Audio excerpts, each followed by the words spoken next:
ચાલો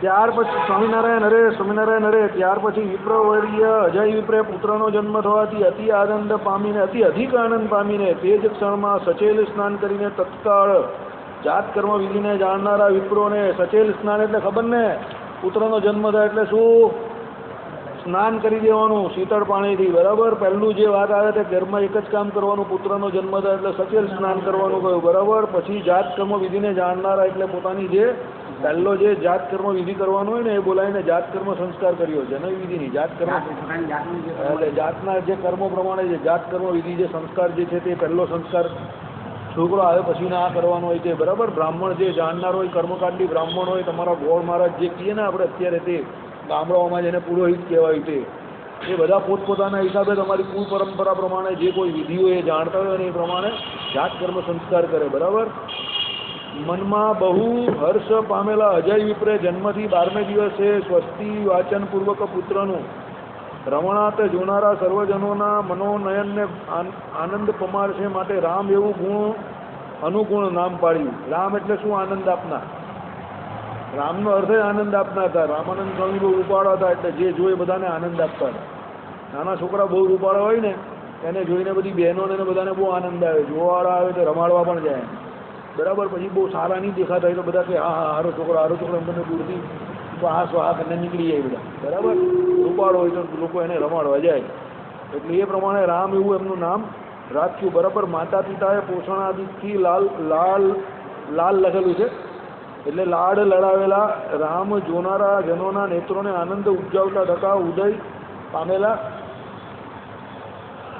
બાળચંદ્ર એટલે દ્વિતીયા ચંદ્રની પેટે અલ્પકાળમાં વૃદ્ધિ પામ્યા થોડાક સમયમાં એમ કે પેલો દ્વિતીયાનો એટલે બીજનો ચંદ્ર તો આમ પેલો આમ ખીલેલો હોય એવી રીતે આમ થોડા ખીલી ઉઠ્યા રામાનંદ સ્વામી થોડા મોટા થયા એમ 8મા વર્ષમાં યથાવિધિ પિતાએ યજ્ઞોપવિત આપેલા ધર્માત્મા રામ શર્મા બ્રહ્મચર્ય વ્રતને દ્રઢપણે પાળવા લાગ્યા 8મા વર્ષમાં એમ કહે કે કેવું બ્રહ્મચર્ય વ્રતમાં આવી ગયા કેમ બ્રહ્મચર્યાશ્રમમાં વેદ જે ભણવાના હોય તે પહેલાં એમ કહે કે બ્રહ્મચર્યાશ્રમમાં જાય એટલે પછી એમ કહે કે શું વેદ ભણવાનો અધિકાર પ્રાપ્ત થાય બરાબર પોતાને નૈષ્ઠિક વ્રત વિશેષ વાલું હોવાથી ગ્રહસ્થાશ્રમની નહીં ઈચ્છા કરતા વિરક્ત રામ શર્મા શું થઈ ગયા ધર્મ પુણ્યરૂપ વિધિઓમાંથી નિવૃત્ત પામેલા અર્થાત મુમુક્ષુ એવા સંતોનો સમાગમ વિશેષપણે કરવા લાગ્યા ગ્રહસ્થાશ્રમમાં એમને રુચિ નહીં હતી એટલે શું બધા સાધુ સંતો મહાત્માઓ જે હતા ત્યાગીઓ એમને મળવા લાગ્યા કેમ જેને ગ્રહસ્થાશ્રમમાં રુચિ નહીં હોય એને કેમાં રુચિ હોય તો ભગવાનનું ભજન કરવામાં રુચિ હોય જીવને બેમાં જ રુચિ હોય કે માયામાં હોય કે ભગવાનમાં હોય બરાબર એટલે શું છે એમને ભગવાનમાં રુચિ હતી એટલે શું સીધા બધા ત્યાગીઓને મળવા લાગ્યા ભગવાનનું ભજન કરનારા એનો સવિશેષ સંગ કરવા લાગ્યા સત્સંગ કરવા લાગ્યા એ નૃપ તે આ રામ શર્મા 10 વર્ષની અંદરની પોંગળ અવસ્થામાં રહ્યા છે પણ પ્રીતિથી પોતાના પિતાએ વાંચવા માંડેલું શ્રીમદ ભાગવત પુરાણ પ્રતિદિન સાંભળવા લાગ્યા 10 વર્ષની ઉંમરમાં શું શ્રીમદ ભાગવત પુરાણ હતું તે આખું સાંભળવા લાગ્યા એ રીતે ભાગવતને સાંભળતા રામ શર્માના હૃદયમાં વિષ્ણુ વિશે દ્રઢ ભક્તિ રુચિ ઉત્પન્ન થઈ ભાગવત સાંભળ્યું એટલે ભગવાન વિષ્ણુને વિશે શું દ્રઢ ભક્તિ એમની ઉદય થઈ ગઈ ભક્તિએ પ્રેરેલા રામ શર્મા પ્રતિમા રૂપે રહેલા વિષ્ણુનું પૂજન નિયમથી કરવા લાગ્યા ભાગવત ગ્રંથ ભક્તિનો ઉદય કરનારો છે બરાબર ને કેમ જે એમ કહે કે ભાગવતના કોણ સૌથી પ્રથમ કોણ વક્તા સુખદેવજી મહારાજ આત્માની અંદર વિરામ કરનારા હતા આત્માની અંદર રમણ કરનારા હતા એ પણ શ્રીમદ ભાગવતનો ભક્તિરસથી ભરપૂર એક શ્લોક એમના પિતાજી એના શિષ્ય દ્વારા એમના માટે મોકલ્યો અને એમને સાંભળ્યો કોણે સુખદેવજીએ ભક્તિરસથી ભરપૂર એ શ્લોકને જોઈને એમને પણ મજા આવી ગઈ આનંદ આવી ગયો કે આવું કેવું સુખ છે આમાં ત્યારે પેલા શિષ્યએ કહ્યું કોના વ્યાસજીને કે આ તો એક શ્લોક મેં તમને કહ્યો હવે તો ઘણા બધા શ્લોક તમારા પિતાજીએ રચેલા છે શ્રી કૃષ્ણ ભક્તિની તરબોળ જેમાં ભગવાનના ભક્તિના જ છે બધા સુખદેવજી કે હવે તેમ કે આવી જાઓ તમારા પિતા એટલે જ મને અહીંયા તમને બોલાવવા માટે મોકલા છે આવો ચાલો શીખી જાઓ ભાગવત નામનો ગ્રંથ હવે જા વક્તાને પોતે એમ કે જો ભક્તિરસ ઉદય થઈ ગયો હોય અને ભક્તિમાં મજા આવી ગઈ હોય આનંદ આવી ગયો હોય એવો ગ્રંથ હોય તો પછી જે બીજા શ્રોતા હોય એને પણ આવે ને એટલે એવું કહેવામાં આવે કે ભાઈ શ્રીમદ ભાગવત આખું તમે સાંભળો તો તમને એમ કે ભગવાન વિષ્ણુને વિશે શું થઈ જાય ભક્તિ ઉદય થઈ જાય નિયમે સહિત બરાબર એટલે રામાનંદ સ્વામીનું પણ એવું જ થયું. એ પ્રમાણે અમે સાંભળ્યું એટલે શું જગતને વિશે વૈરાગ્ય થયો અને ભગવાનને વિશે શું થઈ ગઈ? ભક્તિ ઉદય થઈ ગઈ. એટલે શું વિષ્ણુનું પૂજન નિયમથી કરવા લાગ્યા. ભક્તિ ઉદય થાય એટલે ભગવાનનું પૂજન કરવા માંડે. છોકરાઓને નાનપણમાં જ કોઈ તમારા ગામમાં કે ફળિયામાં કે ગમે ત્યાં ભાગવતની કથા ચાલતી હોય, ટીવીમાં ચાલતી હોય, તમે જોતા હો, બેઠા બેઠા એમ કે એ લોકો સાંભળે એવા સંસ્કાર એને પાડવા. ધીમે ધીમે એની એમાં રુચિ થશે, મંદિર આવતા થશે, બારધુન મંદિરમાં રવિવારે આવશે તો પછી શું ધીમે ધીમે એ પૂજાપાઠ કરવાની તમને ઈચ્છા પ્રવર્તા આવે. ભલે રોજ પૂજાપાઠ પહેલાં ન કરે પણ એને પૂજાની પેટી અપાવીને વેકેશનમાં આમ તેમ પૂજાપાઠ કરતા કરી નાખો. એનાથી શું થાય? પછી જરા મોટી અવસ્થા થાય, સમજણા થાય એટલે પછી સંપૂર્ણપણે રોજ પૂજાપાઠ કરવા માંડે. નહીં તો પછી બધી બહાનાબાજી કરશે. મોટા થશે તો મને સમય નથી, હું તો બહાર જાઉં છું, ને પછી પૂજાપાઠ બી કરતા એટલે માણસ પછી જય સ્વામિનારાયણ. બરાબર. કાલે જ મને ખબર પડી રોજ મંદિરે આવનારા માણસોના ઘરમાં કાંદો લસણ ભરપૂર ખવાય છે. વિચાર કરો, રોજ મંદિરે આવનારા માણસોના ઘરમાં ખવાય છે. એ લોકો એટલા બધા પોણિયા છે કે એ લોકોથી એના ઘરમાં બોલાતું પણ નથી. આટલા બધા પોણિયા લોકો મંદિરમાં આવે છે. મેં તો સાંભળ્યું તો મારું તો કાલે મગજ ફરી ગયું. હમણાં મારા જે પેલી પ્રદક્ષિણા નહીં ફરાતી ને તો મારે જબરજસ્તી પેલી પારી પર બેસવું પડે છે. પછી છેલ્લે ખુરશી પર બેવાનું ભગવાન આવે બહુ સારું નહીં લાગે. 2-5 મિનિટ હોય તો ઠીક છે. પછી ત્યાં બેસી જાઉં છું ને, કાલે જે હરિભગતને પૂછ્યું, બોલાવ્યો અને પૂછ્યું કેવું ચાલે છે આમ તેમ, તો પછી વાત કરતાં કરતાં વાત નીકળી કે મારા દીકરા દીકરીઓ પહેલાં ના ખાતા હતા, પછી ઘરમાં જબરજસ્તી ચાલુ કરાવી દીધું. ભાભી આમ ને તેમ ને ભાભીનું જ ઘરમાં રાજ ચાલે તો બધા ખાતા થઈ ગયા. લે કેમ કે હું ને મારો ભાઈ એના સિવાય બધા ખાય છે. સત્સંગી કહેવાય, નામ માત્રના સત્સંગી. બધા ઘરમાં કાંદો લસણ ખાય તો કોણ સત્સંગી? તો તારા ઘરનું પાણી પણ નહીં પીવાય. એટલે આપણે તો પીતા જ નથી, અલગ વાત છે. હું તારા આમાં સાહેબ એ લોકો ખાય એનો પ્રોબ્લેમ તો છે, પણ એનાથી વિશેષ પ્રોબ્લેમ આપણા જેવા માણસ માટે છે. સમજો કેવી રીતે? એક તો પહેલાં આપણું સિલેક્શન પહેલાં બીજા કોઈ એલ માણસ હોય એને ત્યાં તો આપણાથી કંઈ થાય નહીં. સમજો એ તો પેલા સત્સંગી સમજીને કોઈની ઉપર વિશ્વાસ કરીને કદાચ કંઈ એના ઘરે પાણી બાણી પીવા કોઈ દી ગયો હોય એમાં પણ કાતલ લાગી ગઈ. આઈડિયા આવ્યો કે નહીં સાહેબ? આમાં શું છે? હા, આપણે કદાચ જમવા તો કોઈને ત્યાં ના બેસીએ, સમજો, પણ પાણી એક એવી વસ્તુ છે કદાચ એમ થાય કે ભાઈ પાણી પી લઈએ કોઈને ત્યાં, સમજો, હરિભગત જાણીને. હવે આવું હોય, કોઈના ઘરમાં બૈરાઓ કોઈ સત્સંગ પાડતા જ નહીં હોય, કાંદો લસણ ખાતા હોય, તો પછી તો બીજા કયા નિયમ પાડતા હોય? પછી તો બીજો કોઈ નિયમ નહીં પાડતા હોય. માસિક ધર્મના નિયમ પણ ન પાડતા હોય. એ તો કેવું? તો પછી તો કોઈના ઘરે પાણી પીવાનો સવાલ જ નહીં પેદા થાય ને. પછી તો એ ગોપાલને હું હવે બંને બરાબર છે ભાઈ, તું ભાખરી બનાવી દે ને હું ખીચડી બનાવી દઉં, ને હું તું શાક બનાવી દે ને હું કઢી બનાવી દઉં. એ જ સારો કાર્યક્રમ ને પછી તો એ જ કાર્યક્રમ સારો ને. મને તો કાલે આમ બગડી ગયા, હું જરા અકળાઈ પણ ગયો, ગરમ થઈ ગયો જરા. મેં કહું મારાથી બોલાઈ ગયો એના મોડા પર, બોલવું ન જો. મેં કહું આવા કેવા પોણ્યા તમે કે આલા ઘરમાં આટલા બૈરાઓ આટલા કયામાં નથી? એમ કહે કે અહીંયા એક હરિભગત કહેવા ગયા તો એની જોડે ઝઘડો કરી નાખ્યો. મેં કોઈ હરિભગત તો બહાર ના આવ્યો એટલે બૈરાઓ જોડે સ્ત્રીઓ જોડે વાત કરવામાં એને મર્યાદા લાગે. તો તમે તો ઘરના માણસ છો, તમે કેમ ડરી જાઓ છો? અને એ પોતે તો એવો હોય કે એની જોડે નવા છોકરાઓને બગાડે તો બહુ ખોટું કહેવાય ને. એક તો વારંવાર આપણે એક જ ચર્ચા કરીએ છીએ, બહારના માણસ તો સત્સંગી થતા નથી, ને જે સત્સંગી છે એને તમે આવી રીતે કાંદો લસણ ખવડાવીને કુસંગી કરી નાખો તો સત્સંગી થશે કોણ પછી? સમજો, માંડ સત્સંગી થાય છે લોકો. એમાં સત્સંગીના છોકરા કાંદો લસણ ખાતા હોય આ પ્રમાણે, પછી કોની પર આખા રખાય? આવું પોણિયા જેવા માણસો હાલ. મારું તો મગજ ફરી ગયું કાલે.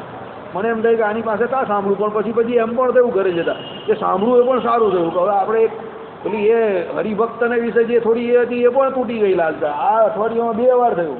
એક પેલું 11રસનું દૂધ બનાવવા ગયા એમાં થયું, એને જે જ દિવસે 11રસ, આ મોટી 11રસ હતી સમજો, એમાં જે 11રસ જેને ત્યાં દૂધ બનાવવા ગયા એની છોકરી પેલો આપણો મંદિરનો લાડુ ખાતી હતી. અને પાછું આ હજુ અઠવાડિયું થયું હશે, 11રસના અઠવાડિયું થયું ને. આ અઠવાડિયામાં કાલે પેલા ભાઈએ આવું કહ્યું, ત્યારે મને તો એમ થઈ ગયું, મગજ ફરી ગયું. મેં કહું હરિભક્તના સત્સંગીના ઘરમાં આટલું બધું અંધારું? હું સજાગ થઈ ગયો. હું જરા પોઝિટિવમાં હતો, સાચી વાત કરું.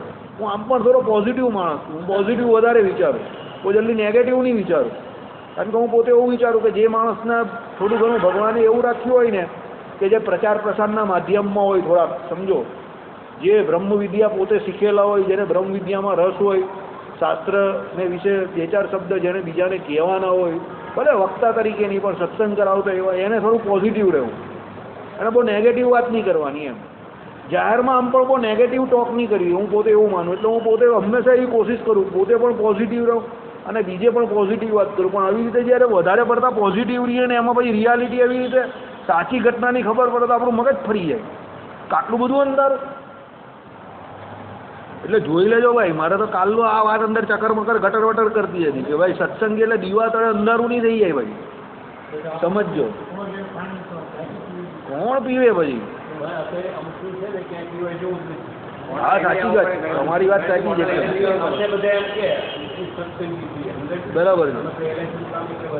હા હા મને ખબર છે.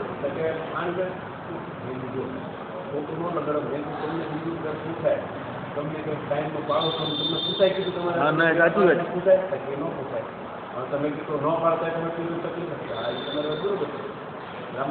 એ તો 80%-90% લોકો નહીં પાડતા સાહેબ.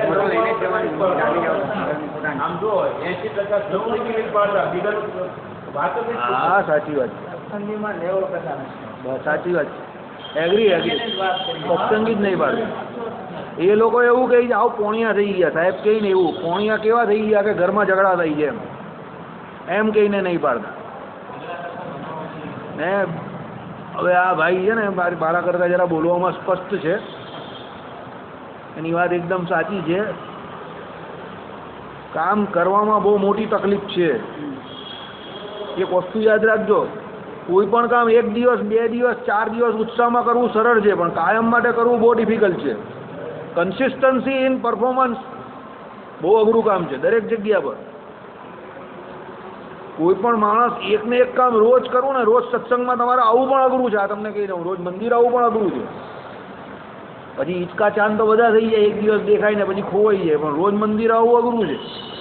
રોજ તમારે જે કંઈ વાંચન કરવાનું એ પ્રમાણે રોજે રોજ અઘરું કામ છે. પણ એક વસ્તુ યાદ રાખજો, કોઈ પણ મોટી વસ્તુની તમારે પ્રાપ્તિ કરવી હોય ને તો તમારે કન્ટિન્યુટીમાં એ કામ કરવું જ પડે, તો જ તમે કોઈ મોટી વસ્તુની, નહીં તો નહીં થાય. તમે સમજો આમાં મેઇન વસ્તુ નહીં. ના ના ના ના એવું નથી આમાં. તમે હજુ તમે પણ પોઝિટિવ છો. ના ના ના એવું પણ નથી, તમે કે એ પ્રોબ્લેમ પણ નથી. તમે એમ કહું છો ને કે પુરુષ એના ભેગા એના માટે રસોઈ કરી દે, એ પ્રોબ્લેમ નથી, પાડવું જ નથી એ પ્રોબ્લેમ છે. તમે પણ પોઝિટિવ છો, હું તમને કહું ને.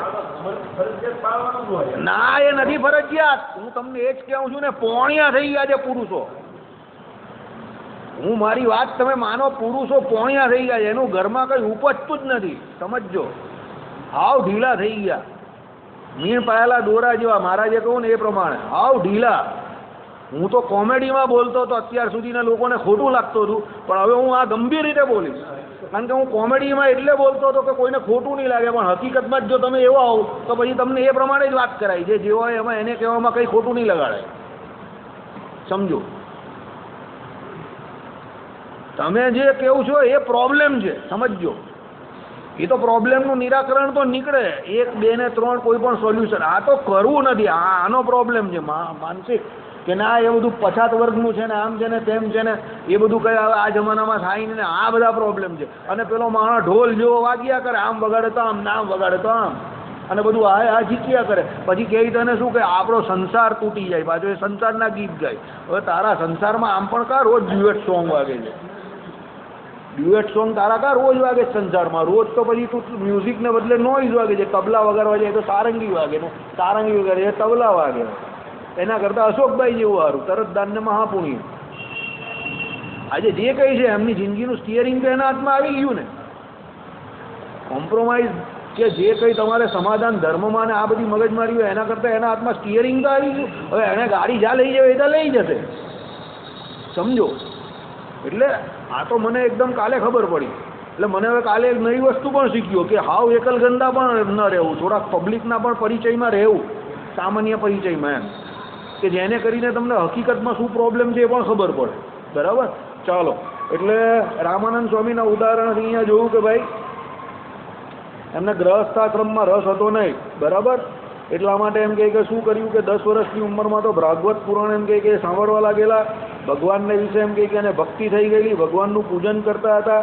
પણ આ બધું ક્યારે થાય? તમારા ઘરમાં બધા ધર્મ નિયમ વ્યવસ્થિત થતા હોય, ભક્તિપ્રિય વાતાવરણ હોય, ધર્મને અનુકૂળ વાતાવરણ હોય, તો તમારા છોકરામાં થોડા ઘણા, મોટી વાત નહીં કરતો, થોડા ઘણા સંસ્કાર આવે.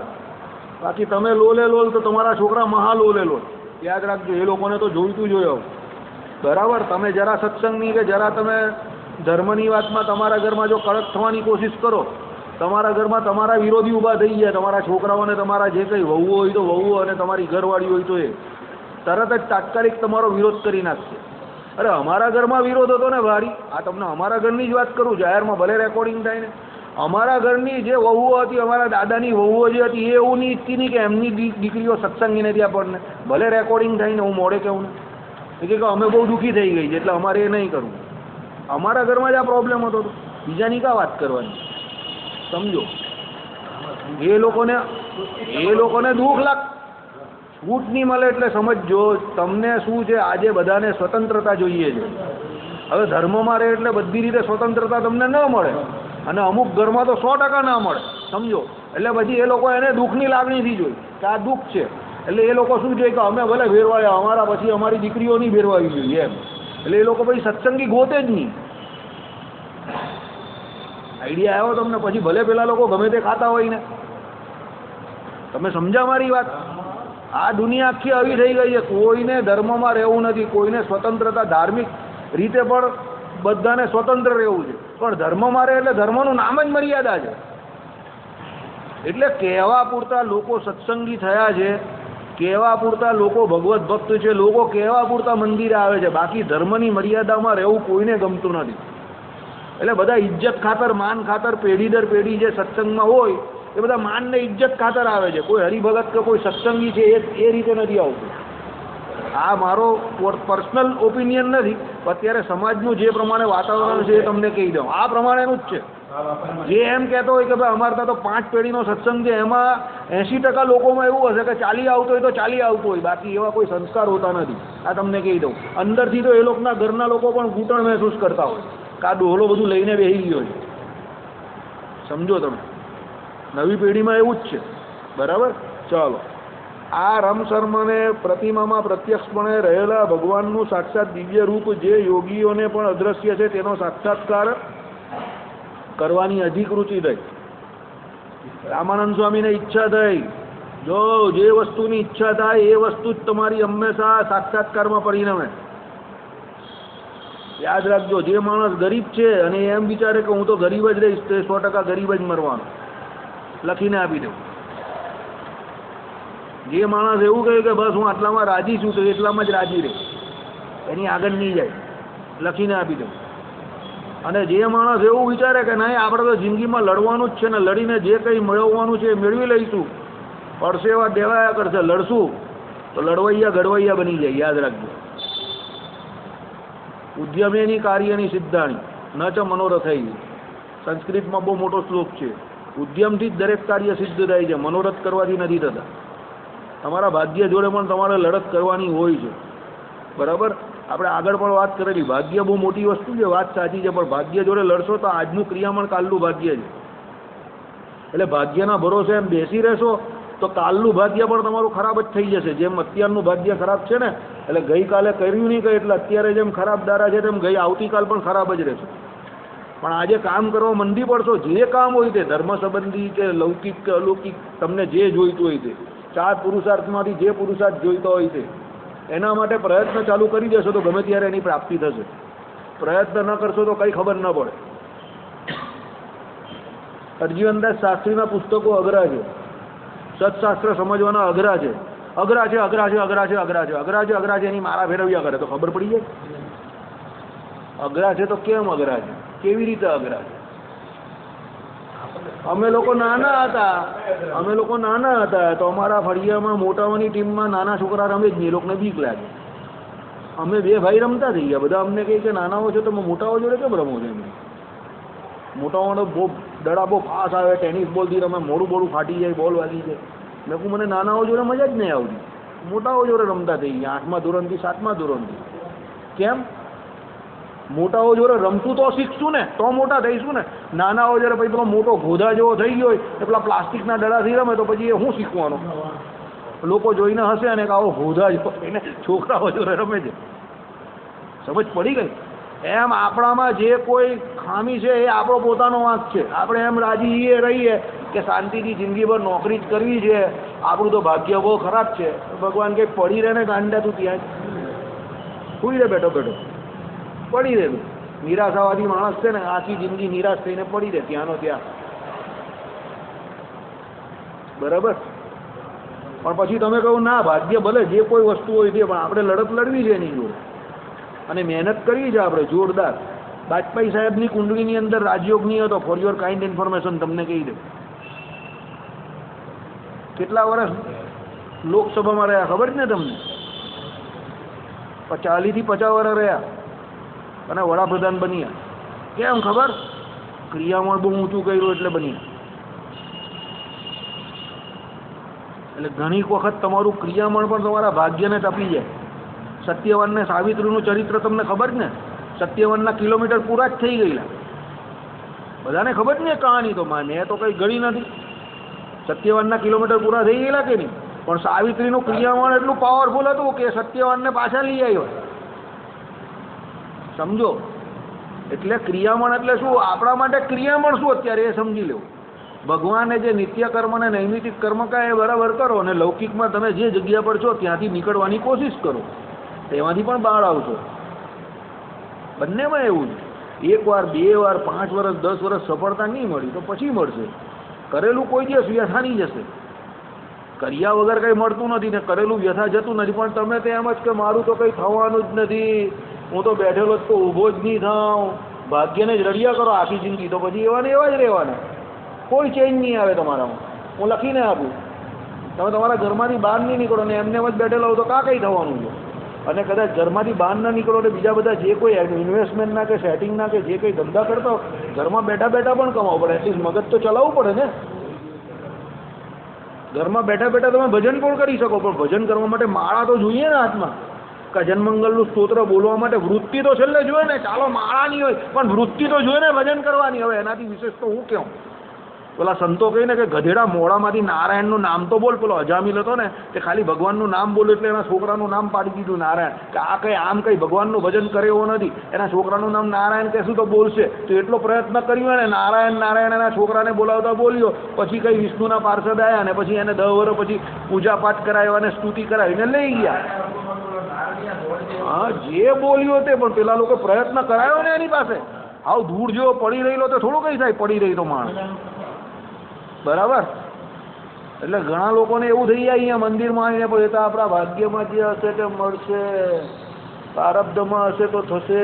ભગવાને ચોખ્ખી ના પાડી એમ ભાગ્યનો દોષ ન કરવો, ભગવાનનો દોષ ન કરવો. ધર્મ વિશે જે પ્રવર્તવું છે એ તો આજથી જ નક્કી કરી દેવું કે મારે ધર્મને વિશે પ્રવર્તવું છે. એટલે ચાલુ કરી દઉં, સ્ટાર્ટ ઇમિડિયેટલી સવારે ઉઠીને ભગવાનનું ભજન કીર્તન ચાલુ કરી દઉં. કરો કે આજથી 100 માળા ફેરવવાની જ છે, 100 જન્મંગલના સ્તોત્ર બોલવાના જ છે, 2 વચનામૃત રોજ વાંચવાના જ છે. વચનામૃત ભૂમિકા રોજ ચોખ્ખું ઘી 5 પાના વચનામૃત ભૂમિકાના વાંચવા જ છે. ન સમજ પડે તો જે કોઈ હોય રાકેશ બાકેશ એનું માથું ખાવું છે.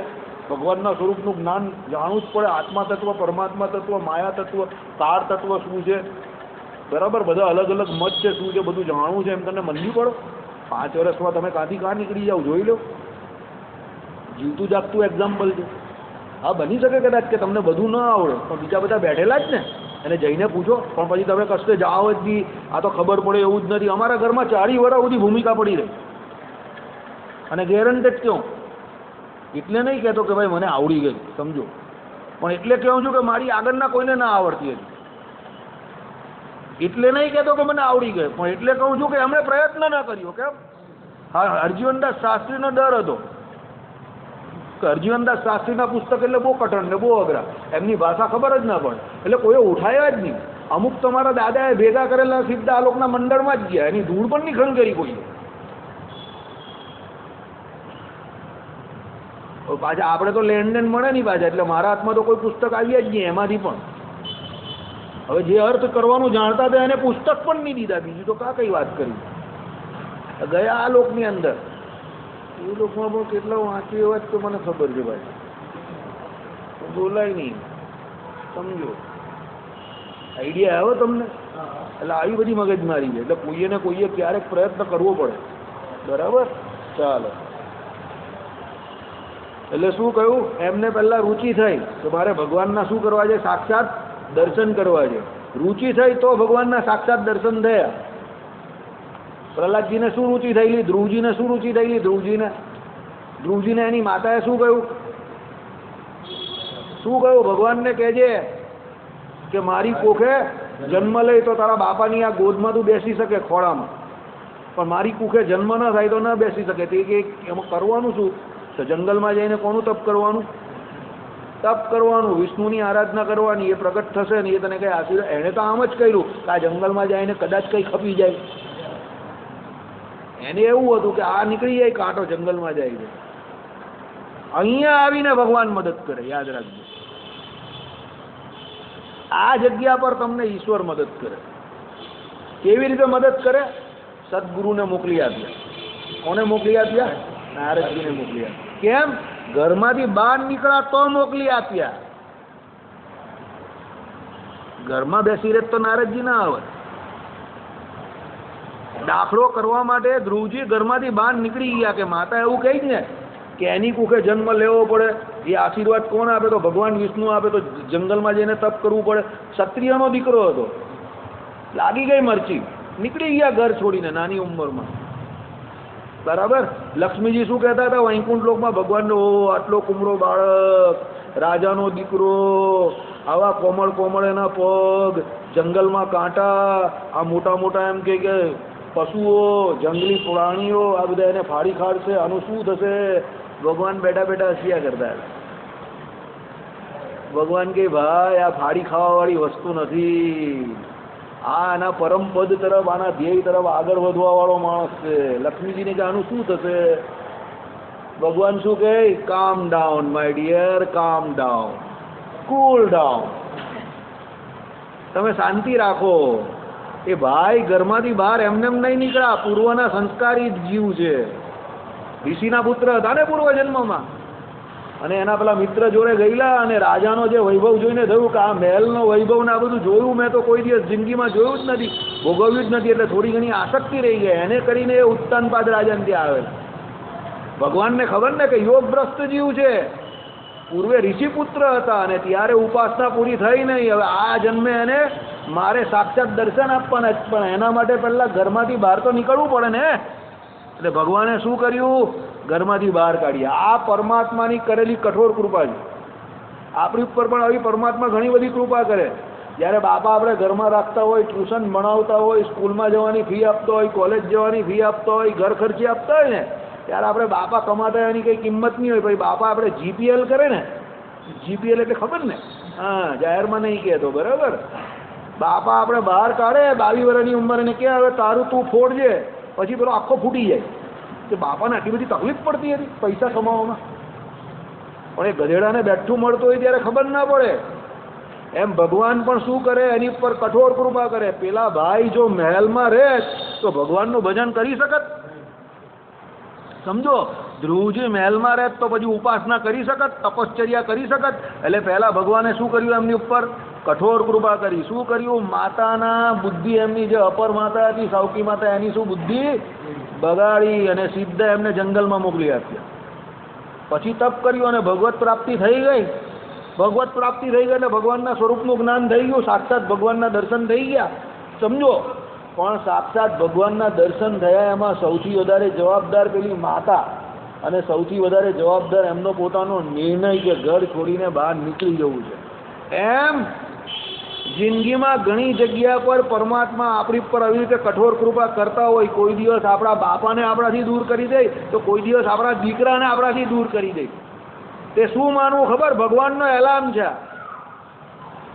આ શું છે? ભગવાનનો આપણી ઉપર એલાર્મ છે. ભગવાને કરેલી કઠોર કૃપા છે. સત્સંગી ઉપર ભગવાન કાયમ કરે છે કે આ મારો છે ને, ભગવાન એને ઘરમાંથી માયાના લાફા મરાવે, ધડાધડ ધડાધડ. એટલે પેલો ભગવાનને છોડીને બહાર જાય જ નહીં. કારણ કે જીવને સૌથી વધારે આસક્તિ કેમાં હોય? દેહને દેહના સંબંધીમાં જ હોય. એટલે દેહને દેહના સંબંધીમાંથી આસક્તિ જેવી તૂટે ને, એટલે સમજવાનું કે આ પરમાત્માની થયેલી તમારી ઉપર શું છે? અસીમ કૃપા છે. એટલે નારાજ નહીં થવાનું. ઘરમાં આપણા ભાઈ, તમારા ઘરવાળા કે તમારા છોકરા કે તમારા સસરા બસરા કોઈ હોય જમાયો એ તમારા કયામાં નહીં હોય તો નારાજ નહીં થવાનું.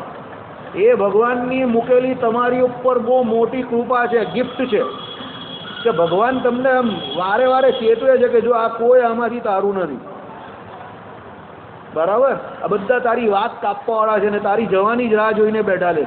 પેલા વરુની જેમ ભૂખ્યો વરુ હોય ને એ પ્રમાણે પેલો મરે એટલે ડેડ બોડીની રાહ જોઈને જ બેઠો હોય કે આને ફાડી ખાવ. એટલે જગતના બધા સંબંધ નવા જ છે.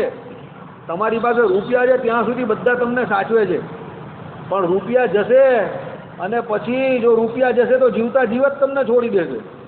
રૂપિયા હશે તો બોડીને છોડી દેશે તમારા. આ લોકો એટલા બધા નકામા છે, એ લોકોને તમારી કોઈ કિંમત નથી, બરાબર. એટલે રામાનંદ સ્વામી તો આ બધી વાત પહેલેથી પૂર્વના કેવા ઉદ્ધવજીના અવતાર હતા એટલે જાણતા જ હતા. એટલે એમને શું થયું, બધી જગતમાં કોઈ ગ્રહસ્થાશ્રમ કરીને કોઈ કામ કરવા જેવું નથી. સીધે સીધું ભગવાનમાં રુચિ લગાવી અને પહેલેથી આ પ્રમાણે રુચિ હતી ભગવત સાક્ષાત્કાર કરવો જોઈએ. આવી રુચિ કહેવાથી ખબર છે, પૂર્વે ભગવાનના સાક્ષાત દર્શન કરી ચૂકેલા હતા. ભગવાન શ્રી કૃષ્ણ એમના સખા હતા ને, એમની જોડે રહેતા હતા ને, એટલે ભગવાનના સાક્ષાત દર્શન પૂર્વે કરી ચૂકેલા હતા. પછી બદ્રિકાશ્રમ ગયા તો નંદ નારાયણ રૂપે પણ ભગવાનના દર્શન કરી ચૂકેલા હતા. એટલે એ પૂર્વની સ્મૃતિ જે કર્મ હતા એ રૂપે એ સ્મૃતિ જે હતી એ એમને હંમેશાને માટે શું કરતી હતી, જીવની અંદર જડાઈ ગયેલી હતી. એટલા માટે એમને એ જન્મમાં પણ અત્યારે રામાનંદ સ્વામી હતા ત્યારે શું થયું, ભગવત સાક્ષાત્કાર તો થવો જ જોઈએ, કારણ કે પૂર્વનો એ દાખલો અને પૂર્વનો અનુભવ હતો. મહારાજ કહીને પહેલા જેણે એમ કે શું ખાધું હોય, સારા સારા પકવાન ખાધા હોય અને ભાગ્ય કરીને પછી શું જંગલમાં રહેવાનું આવે, જેવા તેવા વસ્ત્ર પહેરવાના આવે અને પછી દોડીની ભાજી ખાઈને જીવતો હોય, એને ખબર પડે કે ના પહેલાં તો હું કેવા ભારે ભારે વસ્ત્ર પહેરતો હતો, કેવા ભારે ભારે પકવાન ખાતો હતો. પણ આ તો પહેલાં પણ લકીર કા ફકીર હોય ને પછી પણ લકીર કા ફકીર હોય, એને શું ખબર પડે. હવે ખબર પડી તમને આપણામાં ને રામાનંદ સ્વામીમાં શું ફરક હતો.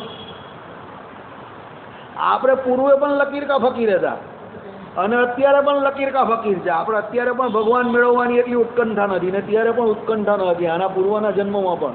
એટલે માયાએ લાફા મારી મારીને આપણા મોઢા છે ને આ બધા સુજાવી નાખ્યા છે, તો પણ હજુ માયા છોડવી નથી.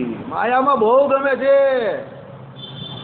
બરાબર. પ્રયત્ન આપણો આખા 24 કલાકમાંથી 18 કલાક માયા પાછળનો જ છે. ને ભગવાને સારું રાત ઘડી છે કે પેલો સૂઈ જાય છે. બાકી તો અહીંયા એવા પણ છે આ દેશમાં અને આ સુરતમાં કે 24માંથી 48 કલાક કામ કરે કે નહીં અમારે તો કામ કરવું જ છે, અમે અહીંયા કામ કરવા આવ્યા છે, અમે તો સુરતમાં કમાવા જ આવ્યા છે, તમે સુરતીઓ બહુ આળસુ, અમે કામ કરવા જ આવ્યા છે. એટલે ભગવાને 6 કલાક 8 કલાકની રાત રાખી કે પેલો ઘરે જઈને ઊંઘી તો જાય. બાકી અહીંયા ઊંઘવા તૈયાર નથી લોકો, બરાબર. નોટ છાપવાની મશીન જ ખોલી નાખેલું સુરત. એટલે માયા પાછળ પૂરો દાખલો છે. કેમ?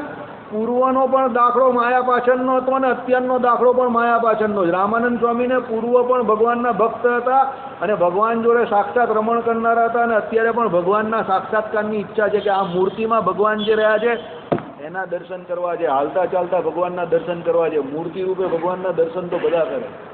એટલે કોઈ વીર જીવ હોય, બરાબર, કોઈ કેવો હિંમતવાળો જીવ હોય એને જ આવી ઈચ્છા થાય અને એ પ્રમાણે એ કર્મ કરે. બાકીના બધા આપણી જેમ સંતોષી નર સદા સુખી. મંદિરે આવવાનું, દર્શન કરવાના, માનસી પૂજા થાય તો કરવાની, પૂજા કરવાની, માળા ફેરવવાની ને પછી કમાવા ચાલ્યા જાઓ. બરાબર, સાચી વાત છે ને? ચાલો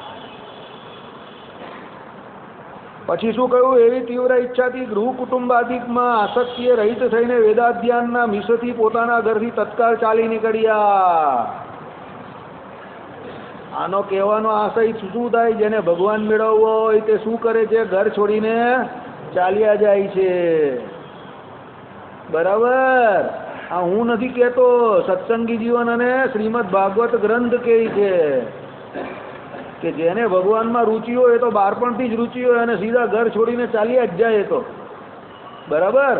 અને આપણે શું માયામાં બહુ અભિરુચિ છે એટલે શું છે કે અહીંયા ને અહીંયા પડ્યા રહીએ છીએ, અહીંયા મજા આવે છે, ખાવા પીવાની લહેર પાણીને લાડુ છે, સત્સંગી છે, પ્રસાદ છે, આ તો ખાવ ખાવ મજા આવે, ભગવાનનો પ્રસાદ છે, બરાબર. છોલે ભટુરે ખાવા છે હજી તો બધાને, પાઉંભાજી ખાવી છે, ઢોસા ખાવા છે. શ્રીપતિમ શ્રીધરમ સર્વદેવેશ્વરમ